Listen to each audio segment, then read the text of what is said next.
NEET தேர்வு பற்றி சில மேதாவிகள் எல்லாம் தெரிந்த ஏகாம்பரம் போல செய்திகளை பதிவிடுகிறார்கள். நீட் தேர்வு ஒரு தகுதிக்கான தேர்வாக இருந்தால் மாணவர்கள் படித்த அந்த மாநில பாடத்திட்டத்தில் இருந்துதான் கேள்விகளை கேட்டு தேர்வு நடத்த வேண்டும். சிபிஎஸ்இ பாடத்திலிருந்து அல்ல. சிபிஎஸ்இ பாடத்திட்டம் முழுக்க முழுக்க இந்திக்காரர்களும் நாடோடிகளாக திரியும் நடுவண் அரசு ஊழியர்களின் பிள்ளைகளும், ஏன் இந்தி படிக்கின்றோமோ என்று தெரியாமல் நவோதயா போன்ற பள்ளிகளில் படிக்கும் மாணவர்களும் பல லட்சம் செலவு செய்து பணக்காரர் பிள்ளைகள் படிக்கும் கல்வி திட்டம். இதில் வட இந்திய கலாச்சாரம், வரலாறு போன்றவற்றை மேன்மையாக சொல்லி கட்டாயமாக இந்தியை திணிக்க பார்க்கிறார்கள். சிபிஎஸ்இ பாடத்திட்டத்தால் தேர்வு நடத்தும் போது மாநில கல்வி முறையில் பயிலும் தனியார் பள்ளி மாணவர்கள், அரசு பள்ளியில் படிக்கும் மாணவர்கள், குறிப்பாக கிராம பகுதியில் படிக்கும் மாணவர்கள் இவர்களோடு போட்டி போட முடியாது.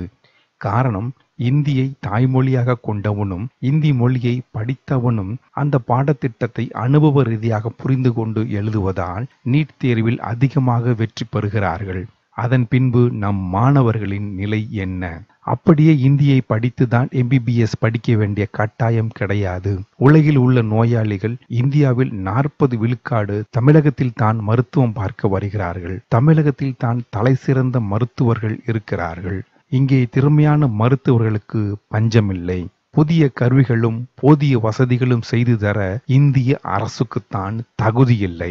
தமிழ்நாட்டில் உள்ள அனைத்து அரசு மருத்துவக் கல்லூரிகளிலும் சுமார் 2500 எம்பிபிஎஸ் இடங்கள் நீட் தேர்வில் வெற்றி பெற்றோரை கொண்டே நிரப்பப்படும் தருவாயில் தேர்ச்சி அடிப்படையில் நம் மாணவர்கள் குறைவாக இருப்பார்கள். அதன் பின்பு ஆளே இல்லாத கடையில் யாருக்கு டீ ஆத்துவார்கள்?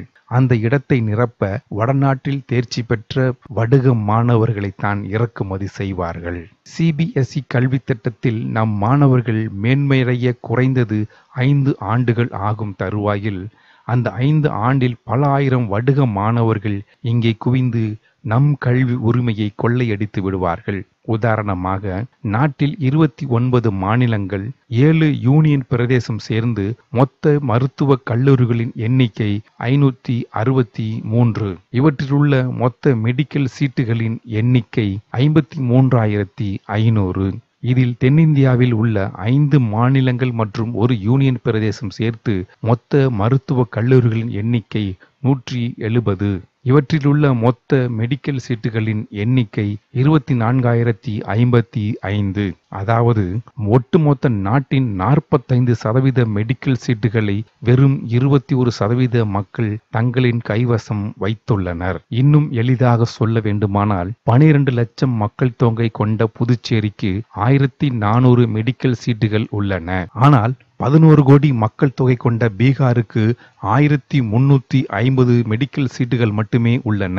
20 கோடி மக்கள் தொகை கொண்ட உத்தரப்பிரதேசத்துக்கு 3749 மெடிக்கல் சீட்டுகள் மட்டுமே உள்ளன. இப்பொழுது புரிகிறதா?